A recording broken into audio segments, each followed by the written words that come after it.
Good afternoon and welcome to our third and final housing forum as part of the Rethink Housing Action Plan project. My name is Becky McCrary, Long Range Planning Manager for the city and Plan Project Manager. I'm joined today by Dan Ernestey, Economic Development Director for the City of Everett, and a panel of housing developers who will be introduced in a moment. Just a little bit of housekeeping. These forums are provided as community informational sessions. We will not be interacting with those attending today. However, please send us your questions and comments to rethinkhousing@everettwa.gov and we will respond. We're pleased to continue the conversation about housing in our community, and more than ever, there's an urgency to move this work forward. It is important for us to understand housing from the development world perspective as local governments support housing production through policy and regulations.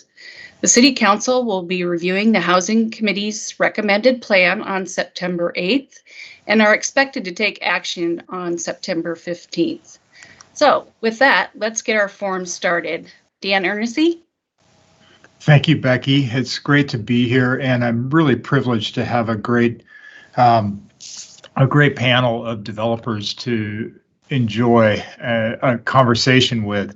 But first, I thought I'd start with a story problem because I love math class. I was one of those guys. And this illustrates, I think, a lot of the issues that are around our panel today.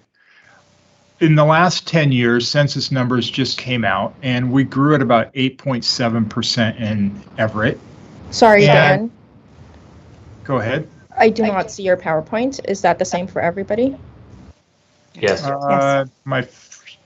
My screen just locked up, so maybe I'm going to have trouble with that. So I'll just walk through. Can you hear me okay, Pipa? Yes. Well, then I'll just keep on talking. So my PowerPoint is just saying that if Everett's population grows at the same rate until 2050, so the next 30 years, we grow at the same rate we grew at the last 10 years, we're going to add 32,000 people. So my story question is three-parter. First of all, if I put all those people into 100-unit apartment buildings, how many would I need? Quick question, and depending on how many people per unit, it could be a range, but in general, that means about 66 of those buildings. If I put all those people in accessory dwelling units, I'd probably need about 20,000 of them. And if I put all those people in single family homes, which by the way, we have no room for, but if I put them in townhomes, I'll probably need to add about 12,000 townhomes for those people. So I'm joined by a panel here who knows how to build housing. And I'll let them introduce themselves, but they are what I would term generally real estate developers.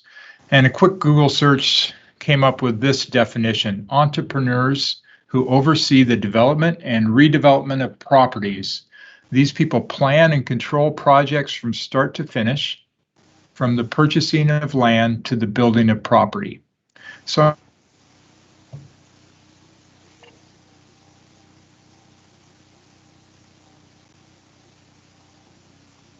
Now we've got the slide and no Dan. AP, do you want to kick it off? Sure.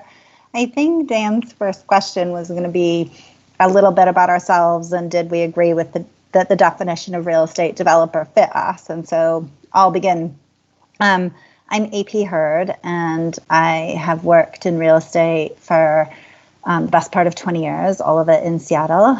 I worked for a large contracting firm for a couple of years and then spent about 10 years of my career with a company called Touchstone, which is a large private developer that built mixed-use buildings near transit. A lot of our development was office, but we also did hotels and residential. I now have a consulting firm called Skipstone, and I consult on many development projects, including residential projects. And I have both consulted and volunteered extensively on housing policy. So I think a lot about these issues, and I would say the definition of a developer as somebody who controls and executes on development projects, I think is a good one. Sunshine, do you want to go next? Sure, I'm Sunshine Kappas, and I have had the, the benefit of working in real estate since I was 16, working in a real estate sales office. So I've done everything from property management in apartments and retail, and then development of many projects across most of Snohomish County. And as far as my favorite project, it's hard for me really to pick one. It's like picking one of your favorite kids. Was it helping with build the hub at the Cocoon House, or was it the 50 units of affordable or attainable entry-level housing that we were able to provide in the 2007-2008 timeframe? Or is it the next apartment project that I'm working on that's still just a sketch? But I really appreciate the opportunity to come in and talk about the affordable housing and how we can help partner with the city and bring some of those 20,000 people in the next 30 years into all different types of housing. David? Yeah. My name is David Ratliff. I'm the Vice President at DevCo. DevCo's focused exclusively on multifamily development in the Western United States. We're largely an affordable developer and are the largest affordable apartment owner in the state of Washington. I completely agree with, I guess, the definition that Dan was able to come up with. I'm actually amazed it was so precise. I like this business because it's very challenging and you never have to do the same thing twice. So if I were to have to pick a favorite transaction, it's a 650 unit mixed use, mixed income project in the Sunset area of Renton, which is going to close on Tuesday, right before the holiday, and a little bit of vacation for me. So that's my favorite one to date. Okay, so guess what? I'm back. I'm so excited. But did you all get to share about yourself? Oh, good. Did you sufficiently brag about yourself? Because I want people to know that you're not just the typical run of the mill. You're the kind of developer that the city really loves to partner with and work with, because you're not just about the bottom line. You're really about providing, really building community for your residents as well as for the neighborhood you're about. So I'm going to pester you with some questions. First of all, the old adage, real estate's all about location, location, location. What makes a good location for a housing project? Let's go around and each of you can answer this, but no particular order. Well, I'll kick it off. If I would say transit. So all the projects I've been involved with have been near transit, and that's for two reasons. One is if people don't need to own a car, they don't have to spend so much of their income on a car, and so they have more income to pursue other goals. And secondly, if you don't have transit, then people do need to own cars. And, if we're talking about apartments as opposed to single family homes, there's often a requirement to provide parking if there's no transit nearby. And so that means that you have to build a house for the car before you can build a house for the people. And so, of course, it gets a lot more expensive if every person you're trying to house needs two houses, one for their car and one for themselves. So I would say a key ingredient of location is transit. And I know that's kind of a platitude, but that's why. Well, it's one that you live out, right? I mean, do you have a car yet? No.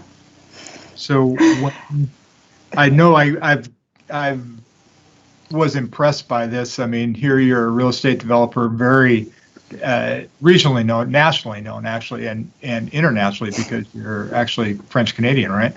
But how long have you not lived with a car? I've never owned a car. I've never had a car registered in my name. My husband, actually, full disclosure, my husband works at Boeing. We live in Seattle. We have a car which is registered in his name, and he drives it. And I do drive it occasionally on the weekends to go and do the groceries. So I know how to drive, and I'm not anti-car. I just think it's, if you don't have a car, you make different choices about how to live, and it sort of pushes you to stay creative. And I think okay, this is going to sound really anti-car, and I don't mean it this way, but I think if you can be like 35 years old and you still don't have a car, you might never get a car. It's like what they say, like if you can get to 25 without smoking, you'll never be a smoker. And so, I chose my daughter's elementary school because she could walk there and nobody needed to drive her. And now that she's in high school, there is some carpooling involved, but I've found another carpool parent, and I'm making meals for that parent in exchange for that parent during my driving shift. So you do have to get a little creative. My daughter also takes the bus all over the city. So yeah, it's good for her too, I think. Well, I think your point though is people make choices in where they live based on other choices that they've made. And so if you're thinking, okay, I've got a limited income, I'd prefer to have, whatever in housing, then I would prefer to have a car. So I'm willing to make that choice. I hear a lot of times people come to public meetings and so forth, and no one would ever want to live along Evergreen Way or SR 99 or something like that. And I'm thinking, well, maybe not a person who has made the choices that you've made in your life, where you're kind of built it around a car. But if they're willing to take buses, so that's great. Transit's one thing. David or Sunshine, what do you think? What makes a great location? Employment, in particular, the right type of employment. For example, the specific demographic that we serve, 60% of Snohomish or King County's area median income, adjusted for household size, is basically you need to qualify for a family of four to make less than $72,000 a year. So that's a lot of service workers, and again, adjusted for household size. So even some professionals that maybe have large families, that qualify, certainly city, fire, police staff, a number of that type of job, service type job. I can describe for you the hardest lease up that we've ever gone through, and it was 191 affordable units in Snoqualmie Ridge 2, Snoqualmie, Washington. And that area is very affluent. And unfortunately, many of the workers in the city of Snoqualmie drove a very, very long way. And we came in to kind of change that, kind of in the same vein as transportation, to move some of those service workers into the community and cut down on some of that horrific traffic on Highway 18 and I-90. Yeah. Great. That's great. And I would kind of piggyback on the services aspect. You want your communities that you're designing for and bringing in to be close to the grocery store and the retail and the doctors. So we're getting them closer in and helping build and bring money into their community as well. Well, those are great, and you added a lot of different things. Why don't you each take one more thing that you look for in a great housing project? At least location or element, kind of just if you were making a cake, what element would you like to add in? Well, I think a really important one is access to comfortable outdoor space. And a lot of times when people think about outdoor space, they think about a park that's like a very traditional park, like a baseball diamond or Central Park. And a lot of times how people use outdoor space doesn't need to be a great, huge green space. It can be like a lovely sidewalk that has some hanging baskets from the light poles, or it can be, one of those rails to trails thing that you can go running on, or it can be greenery in the form of trees, even if you have mature trees in a very urban environment. But I think in addition to having, as Sunshine was saying, like really good services around, I would prioritize that higher than what I'm saying. One of the things people talk about is walk score, which is like how easily can you run all your errands in your neighborhood. So having a good walk score is really important, but also the quality of that outdoor experience, I think, is really important, because if you've ever lived in a neighborhood where there's like maybe some amenities and some nice places, like if you think about where you go for a walk or where you go outside, the places you go are wind up being heavily weighted to places that you want to run your errands and places that are comfortable to be outdoors. Great. David or Sunshine, want to add any other ingredients to our cake? Sure. Just to be devil's advocate, I'm going to bring up parking. Obviously, we're a little bit more suburban oriented than at least what I understand to be the majority of your work, AP. But having the right amount of parking for the demographic and location that you're building a project is critical. While in vogue to provide little or no parking. Exactly as AP said, you got to build a house for the car before you can build a house for the person. Mm-hmm. You're going to directly affect your occupancy of that project if you're underparked. Mm-hmm. Can I just build on that point for a minute? I think, David, that is spot on. And I think that there's a lot of times that people have decided like parking's not sexy, we don't want it, it's a bad idea. And the need for parking is not dependent on some abstract ideal thing. It's dependent on like, can you run the errands you need to run around your house? And can you get to your place of work? And can your child get to school, right? Like, or, these things we have to do in our day-to-day lives. And I think it's very challenging for people to think about parking sometimes because they think of it as a static thing. And the need for parking is something that evolves as cities and neighborhoods evolve. And so when you think about parking, there's got to be enough at every stage of the way. But you also, if you have to provide lots of parking, which sometimes you do, then you want to make sure that you do it in a way that maybe it's not going to be there forever. And one of the things I've been working on in some more suburban communities is thinking about, can we have some surface parking for a piece of time, a period of time, or can we group parking, maybe even an angle parking along wider arterials? And can we have that there to meet the need until the neighborhood evolves to where you don't need it as much? And then those places can be converted to a use that is higher value. And there's two great things about that. In some of those examples, if you have a surface parking lot, for instance, you have not built a house for the car. So that's really lovely. And it's a great thing that cities can do to incentivize development, is maybe to provide some parking for a period of time, either on the street or in a lot. But secondly, if you haven't built that parking into a physical structure that's going to last 100 years, now you have this ability to do something with that land later, whether it's a part of your right-of-way that the city wants to use for another public purpose, adding a bus lane, adding another lane, adding a bike lane. You can do that with the right-of-way. And similarly, with a piece of private land, you can repurpose it for development at a later stage in the development cycle. So I just want to bring that up because I think sometimes we think of these things as static, and they're actually really important to think about as dynamic over time. Well, it's interesting. I think that probably sounds familiar to David, because the very first time I met David, I was in Alan Giffen, our old planning director's office, and we were looking at plans for the project, the Four Corners project that David is under construction on.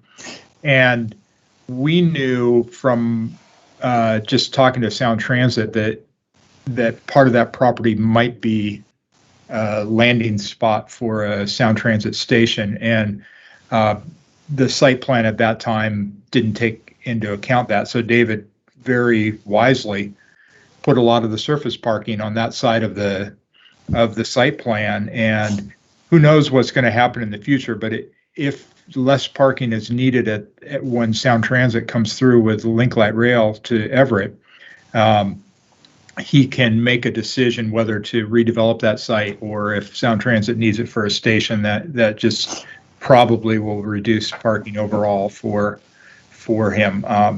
I do think that light rail, most people think that's the only kind of transit we're dealing with, and sometimes that's not the best kind of transit for running the errands and getting around to the store and things like that. There's much better transit on rubber tires that does a lot more. But anyway, I think your point's really well taken, that parking is an evolving thing. Sunshine, for the record, we're still waiting for that call from Sound Transit 3.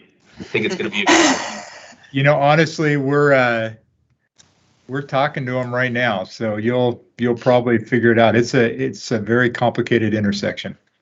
Sorry, go ahead, Sunshine. Yeah, No, no. that's great. No, so I want to bring in schooling and education. It's important, having the communities who have walkability to the schools or just the education programs from kindergarten all the way to the colleges that are expanding up on the north end of the city.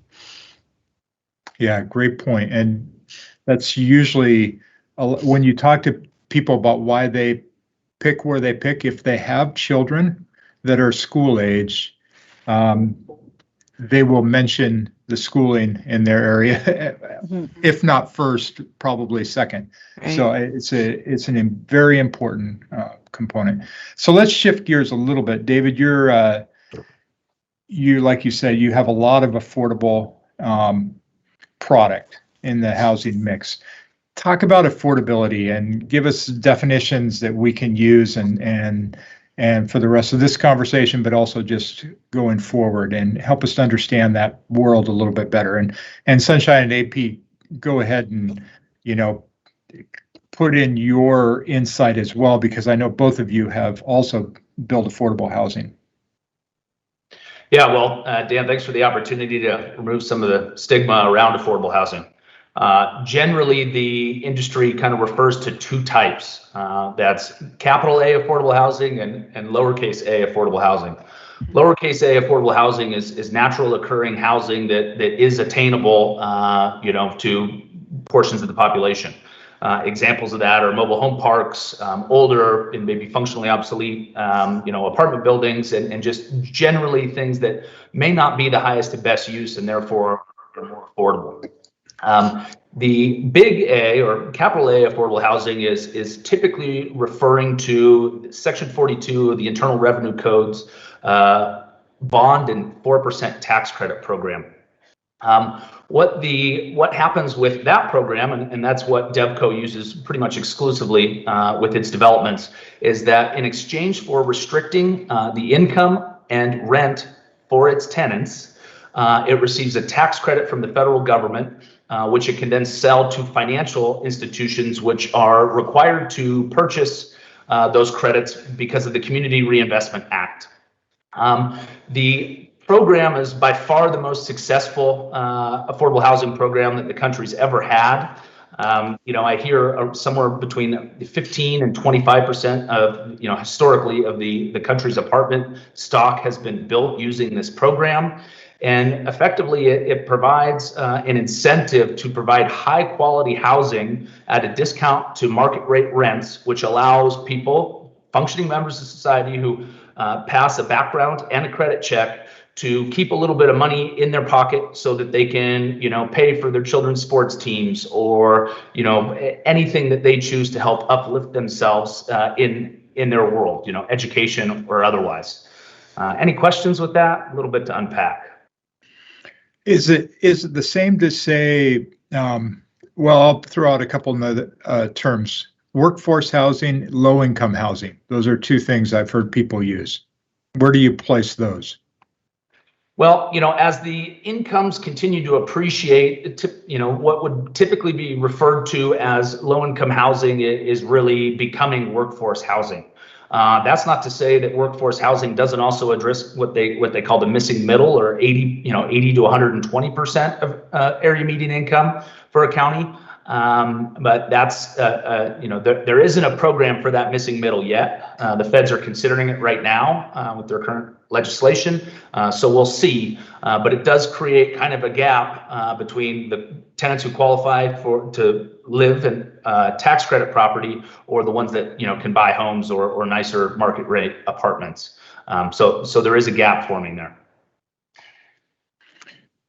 What do you want to add to what David said, AP or Sunshine?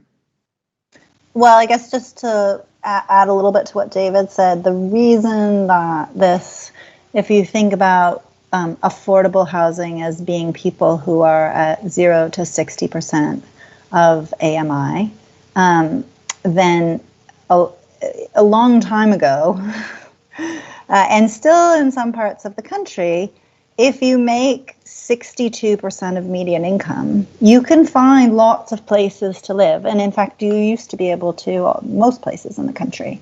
What's happened is that we have a real estate bubble in Seattle, but really in lots of parts of the country. And there's been a tremendous amount of investment into residential real estate, which has pushed up prices and rents, and undersupply relative to the need. And so that's also pushed prices and rents up. And so you have this situation where if you make 62% of AMI, you don't qualify for the affordable housing, the one that is the tax credit piece that David was referring to.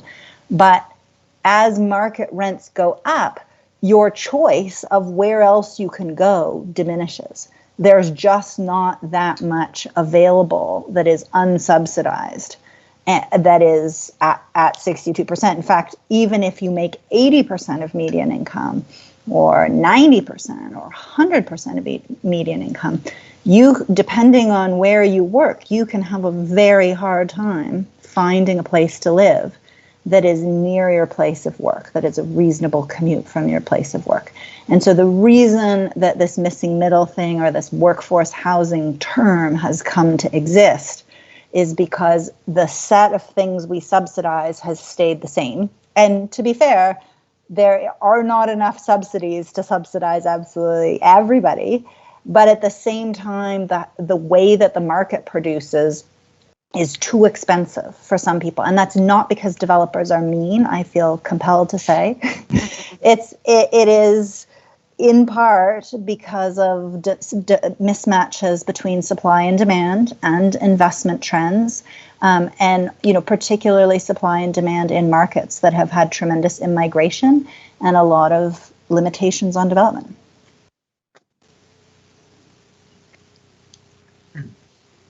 Sunshine.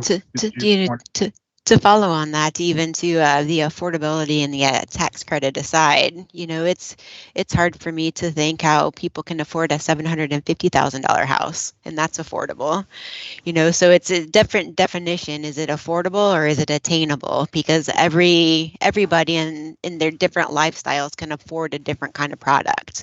And if we're not able to get through permitting in a timely fashion, get through the neighborhood meetings where they don't want us to build in their backyard, and get through some of these other hurdles where we're able to provide multiple types of housing so that we're able to afford to provide affordable housing at all different levels and different community lifestyles and family makeups.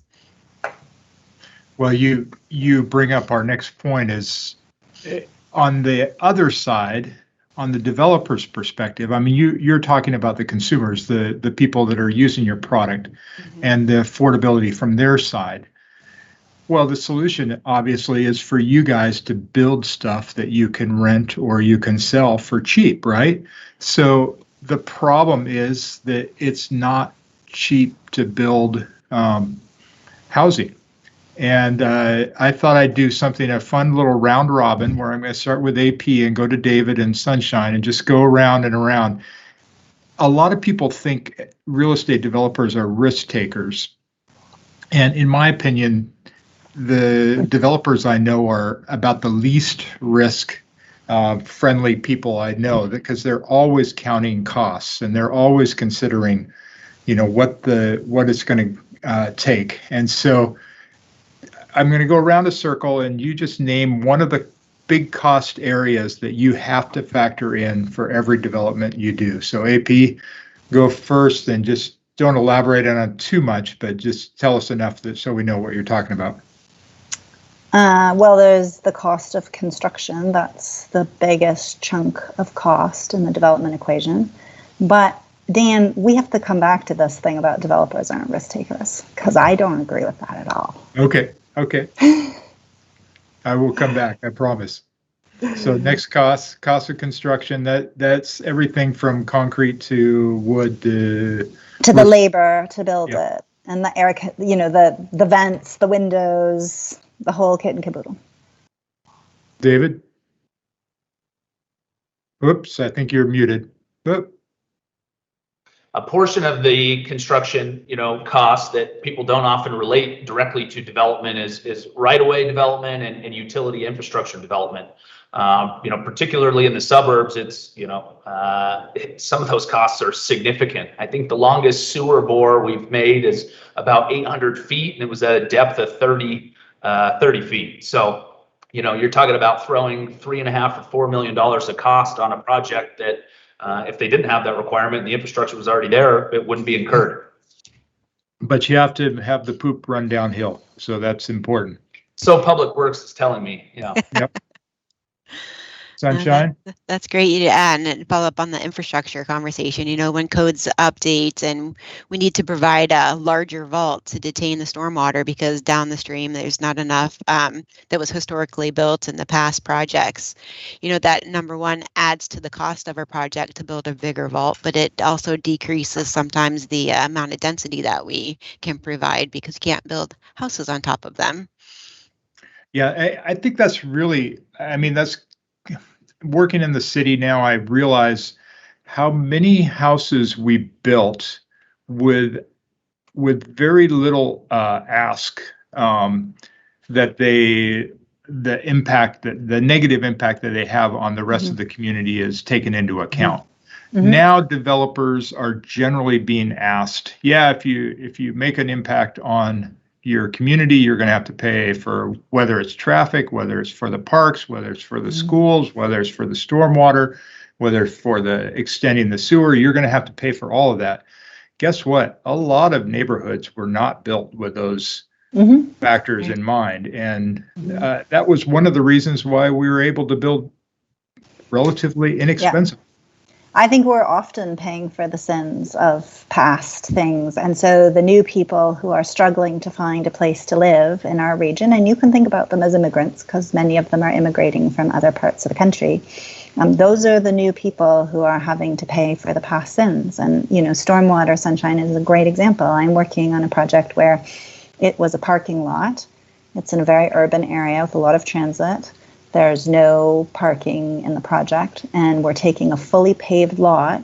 We're going to put 126 units of workforce housing on it with no public subsidies, and we are having to do a massive stormwater detention. The impervious surface area change from our project is zero. It used to be a parking lot. And so we're putting in, they're about 5% of our hard cost budget, which doesn't sound like a lot, but if you add a lot of 5% to something, it makes a big difference. We're doing this thing, which is lovely. Like, I'm not against managing our stormwater, but you've got this project that's trying to serve all these needs, like house these people, not use public subsidies, have affordable rents. And then it's like, oh, and we're also going to atone for the sins of the people who did nothing, even though we haven't made the problem one iota worse. And it's hard to make projects meet everything we wish for in the world, and that's part of why they're expensive. Yeah, when I worked in the city of Shoreline, the Sears there spanned 14 acres and had zero storm system. It all just sheet flowed off site. Didn't even have a catch basin on the entire property. So anyway, David, you're up next. Sorry, I interrupted. Yeah.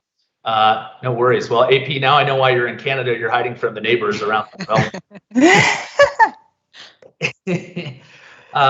Impact fees. It was briefly mentioned before, but sometimes they can be pretty darn incredible. I'm not going to opine on whether they're necessary or needed, and for what types of housing or development they are needed for, but they certainly make a huge impact. Going back to the utility comments, I guess there's kind of there's two ways of doing that, and certainly the latter the city of Everett would never do, but we encounter a number of situations where hey, yes, you need to upgrade these systems, you need to redo these right-of-ways because there's a direct correlation, or nexus is the land use term, with the development's impact on the area. But unfortunately, some jurisdictions, to stretch that a little bit longer and move you into an intersection or a little bit further down the street to make the improvements that they want, but you don't necessarily need for your project, you get in this kind of negotiation of, do you want a permit or not? If you want a permit, you can kind of agree to do additional work, and we'll slide you to the top of the stack. There's a lot of gamesmanship in that, and obviously we don't do very well if we don't get permits. So you got to play the game.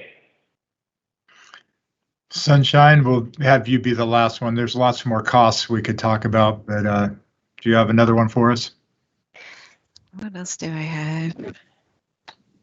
The cost of interest carry, when we are tying up a piece of property, you start the feasibility date and you make your pro forma and you put in that it's going to take you a year to get permits, and then it takes 2 years, and then it takes a year and a half longer to build it, and then another 6 months to get it full. So it's not an arbitrary number by any means, but it's one that can quickly erode a profitability factor if we're not able to, whether it's, staffing is low on the city side or jurisdiction side, or, we get review comments that perhaps we could work through with the phone call instead of a markup on the plans, or, we've got, not enough people came back to the industry after 2008. So we don't have enough plumbers. We don't have enough laborers to get, enough crews out to build. But it's definitely a number that affects the bottom line and risk to the project. Yeah. Dan, can we just loop back to that risk question based on? Yeah, exactly. That's where I was. Okay, go ahead. No, I want to hear what you say. So risk adverse or not? I think no. I think developers take a tremendous amount of risk. When you buy a piece of land, it's like getting pregnant. Like there is no way out but through, you got to run it to the end. And if your project hits a huge hurdle, you think somebody else is going to want to buy that albatross? No. And a lot of times, the early work of entitling the land is done by private companies who are individuals who are putting up their own money. And so it's not always, people imagine it's all a big institution, but no, it's individual people. And sometimes they have loans to be able to buy that piece of land, and they personally guarantee those loans with their home. So if the city doesn't issue the permit, they could lose their house. Do you know how much control a developer has over a city? 0. So that is like a very stressful, risky situation. And then I'll just say, usually when private developers move into the construction of a building, that's when it becomes very capital intensive. And typically a private developer would bring in institutional equity at that point and a lender to do the construction. And those people will, again, require the developer at a minimum to put up a construction overrun guarantee, which is that they are personally guaranteeing if the construction turns out more expensive, which is like when you do a house renovation and the bill comes out way bigger. But like imagine that times 100, it's scary. And sometimes there's even a performance guarantee, which is like, hey, if this thing doesn't lease up at the rents that we thought and you can't make your loan payments, you are personally responsible for whatever shortfall there is in the rents, which can be an astronomical number. And so I just think a lot of times people are like, oh, those developers, they don't take risks. They just want to make a bunch of money. And I just want to be clear, like there are a lot of very stressful situations that you can get in, and not because you were not diligent or thorough or you didn't have good execution capability, but just because, interest rates went out of whack on you, or your contractor had a subcontract with a plumbing company that went belly up. And all of these things can cause really massive challenges. Very, very well said. And I think what I said, you pointed out that it could be taken exactly 180 degrees wrong, because I think what I meant was exactly what you said. I don't see developers as being kind of like candidates to be in X Games or something like that. Yeah, we're gonna go, because just exactly what you illustrated. They understand what could go wrong, and a lot of times from some very hard career experiences that they've had in their lives, and so they are very, very familiar. And so when they say, this project will not pencil because of this, it's probably personal experience speaking, and they're not willing to put their entire company, their entire livelihood at risk for that, because they're so keenly aware of what might happen. So that's not a very good question. I think I'll skip that one. But this one, what I want to move toward is kind of where we started to go, is that help Everett as a city do better about our policies, our permit, our code, the things that we do. Help us be better at doing what we do as a city, and from a developer's perspective.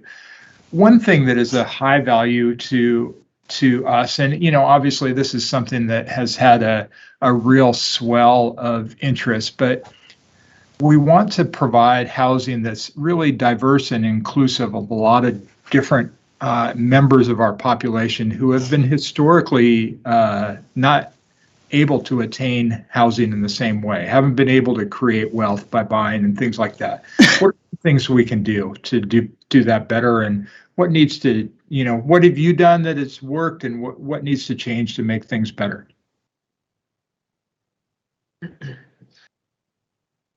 Easy question. Dan, who are you asking?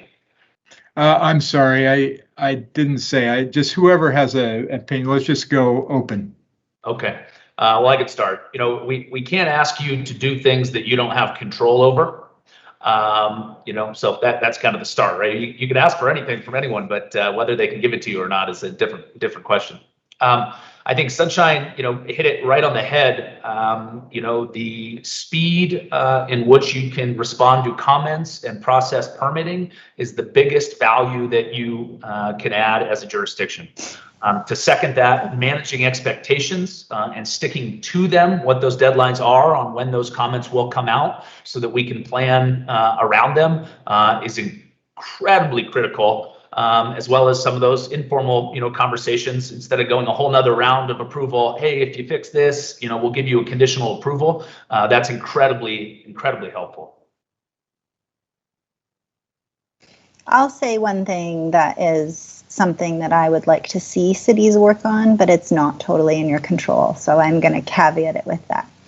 A lot of the work around affordable housing in Washington state has been focused, and in much of the country, to be fair, has been focused on rental housing, which is for a couple of reasons. One is we have a number of affordable housing providers who have a nonprofit business model, and sometimes a for-profit business model, but often nonprofit, around delivering rentals at 60% of median income or below with tax credits. And so we have a pipeline of people who can produce that. Also in Washington, we have condominium legislation, which is very punitive to developers. And if you develop condominiums, you have a very high probability, like over 80%, of having a lawsuit against you. And that's not because people build crappy condominiums. It's because of how the law is written. If you buy a condominium, you have a problem with your faucet, you cannot call the developer to get them to fix the faucet. You have to sue them to take action about your faucet. So that's a little crazy. So that would be something that would help us get more vertical housing that is for sale. And some of that might be affordable to people who are entering the market. It's a strategy that was pursued very, very successfully in Toronto, where housing prices for single family homes doubled in the city of Toronto between 2003 and 2013. And condominium prices went up by about 6% in that same 10-year period, because there was so much ability to produce condominiums. The city processed them quickly, the land use laws were flexible and allowed a lot of height, and there was just a real ability to build. So that's another thing. And then I'll just say one last thing is, I think as we expand our transit system and reinvest in our cities, we're struggling a great deal with gentrification. And there is not a good solution to gentrification. One not good solution to gentrification is to leave cities crappy and prices will stay low. But I don't believe in leaving cities crappy, because they are our great white environmental hope. People who live in cities produce way less carbon emissions, so we have to build great cities. It's one of my missions in life. But the other thing we can do to avoid displacement is figure out how to get people into ownership housing. And we do not have a good delivery model for that in Washington State or in most of the country. But Zillow has done a lot of research to show that actually in Washington State, monthly mortgage payments are not at all-time highs of unaffordability. They are a little bit above historical averages because even though houses are so expensive, interest rates are relatively low. So it's quite easy for your monthly payment on an apartment to be more than it would be on a mortgage. But the challenge is with the housing prices so high, people have a very hard time amassing a down payment while still being renters. So there is a barrier around ownership that I think is potentially solvable by cities and states working together. But I don't think it's an area where we've put in very much work. The reason it's so important to solve that is that we will keep displacing communities until more people whose families have been historically marginalized and have not been able to build wealth have a foothold into ownership. And we need to crack that nut and not just say, they just don't have the money, they'll never have the money. And so I think it's government's responsibility to figure out how to crack that nut and the private sector to work with government on creative solutions. Well said. Yeah, I think you nailed you hit the nail on the head with the condo ownership and the lawsuit. We'd have a lot more projects, I think, underway downtown Everett right now if that wasn't the case. Yeah, I couldn't agree more. I think one of the things that really hit home with me is in the last couple of years has been realizing that African American wealth in our country has virtually stayed the same since after the Civil War. And if you trace back, here they are, 13% of our population, I believe, in the US, and I think the amount of wealth they have is under 4%. And if you trace what caused that inequity, I believe a lot of it was lending practices and the lack of ability to really take advantage of the lending policies after World War II that were available to basically everybody else in the country who was a veteran. And so it just really accentuated something that was already a negative situation and has just perpetuated it. And like I said, we have to figure out home ownership for people. We have to help them get in a position where that monthly check can at least in part go into their own pocket and build equity in a real asset. And so I couldn't agree more that condominiumizing much of our housing stock is a real key to help us get through some things. But I'm not supposed to be talking too much. So I've got just kind of hopefully a interesting question. Do you think government, like the city of Everett, do you see us as a partner, as an opponent, as a necessary evil? How do you view in your work? Who are you asking? Anybody can answer that. Okay, well, I'll take a crack at it. I'm somebody who's a committed capitalist who also believes in the importance of good regulation. And I am not a believer in completely unfettered capitalism. Every time we head that way, it's a gong show and people get sideswiped. So I think that there is a very useful function that government provides, especially in making sure that buildings are well built. The fact that a building gets a permit and that it meets the building code and that it's reviewed, that provides a tremendous assurance to somebody who's thinking about moving into it. It's not perfect. You have a building in Florida that collapsed recently. There was a building in Seattle a number of years ago that had to be taken down because it was post-tension concrete was not structurally sound. But when you think about those are exceptions rather than general things. So I think that there's a lot of good in how government regulates development. I do think there are also some very not good things about our regulatory environment, and I will just name two of them. One of them is that sometimes we push the minimum level of what can be delivered beyond a housing unit that is safe and adequate and well built, and we push it to something that is much, much nicer. And that means that the basic entry price point becomes way higher. This is not to be taken at the letter of it, but if you ever look at pictures from the Depression, looking from Seattle's downtown south over what is now SoDo, it was a shanty town. And if there had not been the ability to build a shanty town, all of those people would have been homeless. I'm not saying that we want shanty towns. I'm saying that regulation should focus on having safe, adequate, basic quality places for people to live. But the entry level should not be a palace. And that's why we're having this conversation in lots of parts of the region about tiny homes, because we've realized okay, maybe a tiny home is better than nothing. So that's one piece of it. And I think also it's important to realize that regulation in a democracy is the product of the people who vote for it.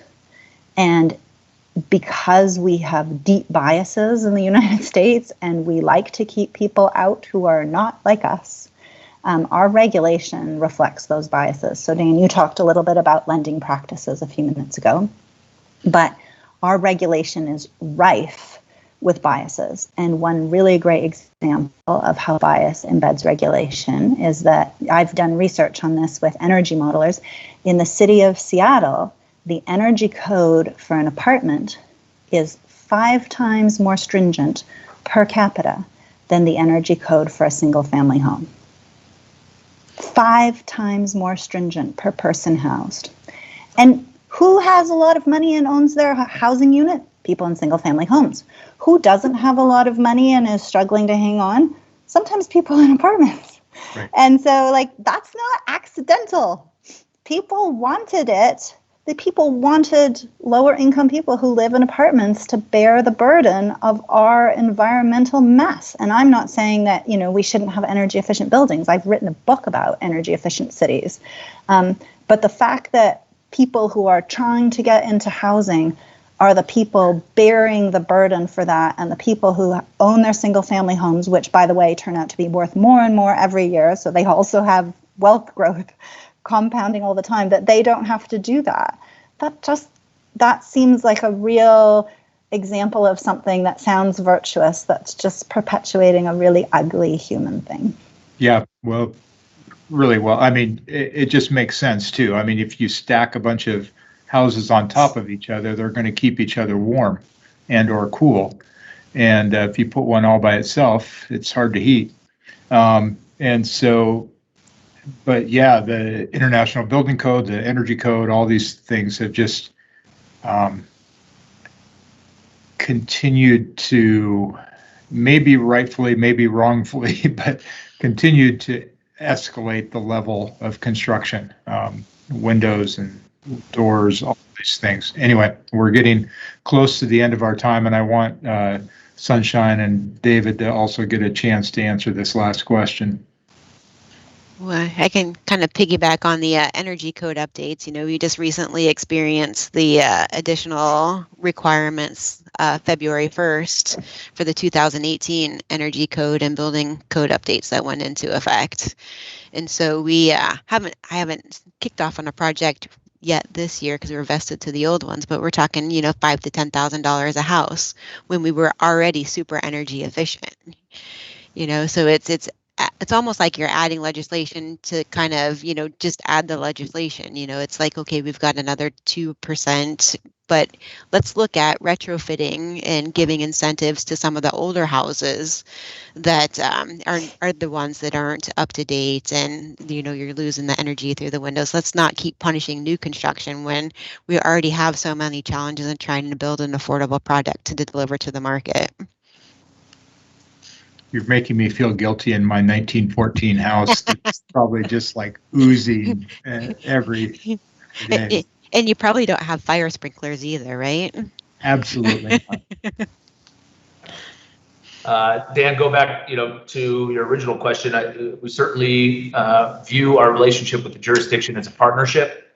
It varies from agency to agency how well balanced that partnership is, but we can't deliver this product without you. So thanks. Well, you're welcome for when we operate well. I'm sorry for when we operate poorly. I think Becky is coming back on to give us all the hook, but are there any last words for the city of Everett?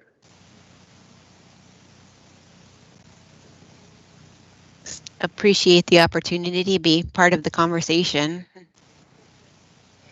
Yeah, and appreciate all the good thinking you're doing on this. As probably the only person born in Everett on the panel, I just really appreciate and want to thank the city for its thoughtful growth and how much it's changed. In a lot of ways, particularly downtown, is much better than as it was when I was a child. In other ways, not so much, but we're actively working on those issues. Well, thank you very much. We're privileged to have you join us from Quebec, from Bozeman, from Everett, from really all of bringing not just coming here today, but also bringing all the experience and wisdom that you've gained over some really exemplary careers. So thank you very much for participating. Becky, I'll just let you wrap it up. Thank you. And thank you, panelists and Dan, for a very informative and excellent conversation around housing. I appreciate many of the points that you've made today, and think that they will help inform us as we move this work and this plan forward. I want to thank the audience for participating, and I want to make sure that you continue to stay engaged in this process. I'll repeat the email address if you have comments, rethinkhousing@everettwa.gov. And this is a multi-year effort, so we're not done, but there's a lot to do. So again, thank you, panelists and Dan, and those of you who listened to us today. Great. Thank you. Thank you. Thank you. Bye. Bye.